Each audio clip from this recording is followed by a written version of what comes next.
अस्सलाम वालेकुम। मैं मर्सिडी मिटवर बाबा आला मौजू कलाम। वाह कंहिं ख़ूब चयो आहे कम घणा आहिनि असीं घणो मसरूफ़ आहियूं। जॾहिं बि असीं तोखे घणो यादि कंदा आहियूं। वाह कंहिं ख़ूब चयो आहे कम घणा आहिनि असीं घणो मसरूफ़ आहियूं। तॾहिं बि असीं तोखे घणो यादि कंदा आहियूं। हीउ सोचणु ग़लति आहे त टोटे नज़र कोन्हे। हीउ सोचणु ग़लति आहे त टोटे नज़र कोन्हे। मसरूफ़ घणो आहियूं पर बेख़बर कोन आहियूं। वाह कंहिं ख़ूब चयो आहे कम घणा आहिनि असीं घणो मसरूफ़ आहियूं। तॾहिं बि असीं तोखे घणो यादि कंदा आहियूं।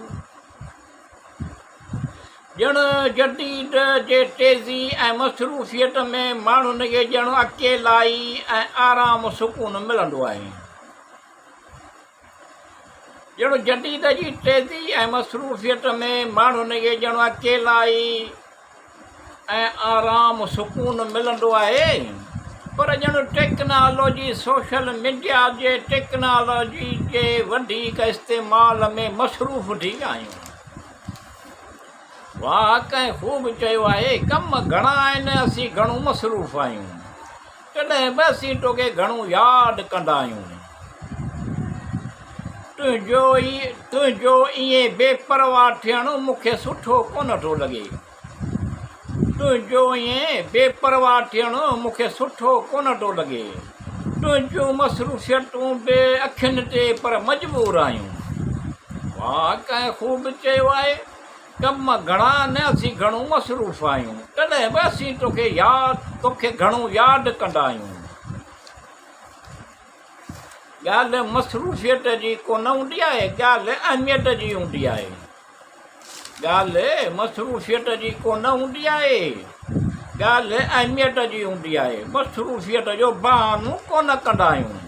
वाह कंहिं ख़ूब चयो आहे कम घणा आहिनि असीं घणो मसरूफ़ आहियूं। तॾहिं बि असीं तोखे घणो यादि कंदा आहियूं।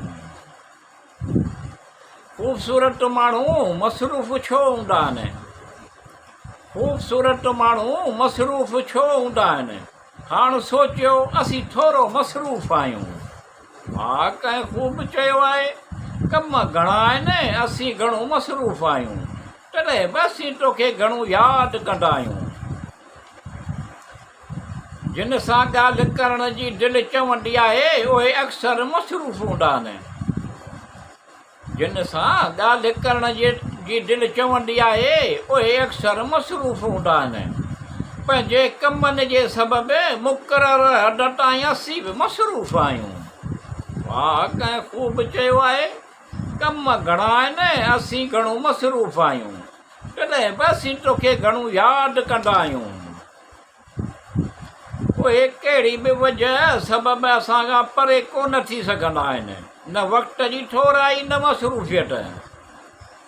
उहे कहिड़ी बि वजह सबबि असां खां परे कोन थी सघंदा आहिनि, न वक़्त जी थोराई न मसरूफ़ियत जंहिंजे लाइ असीं ज़रूरी हूंदा आहियूं। वाह कंहिं ख़ूब चयो आहे कम घणा आहिनि असीं घणो मसरूफ़ आहियूं। तॾहिं बि असीं तोखे घणो यादि कंदा आहियूं।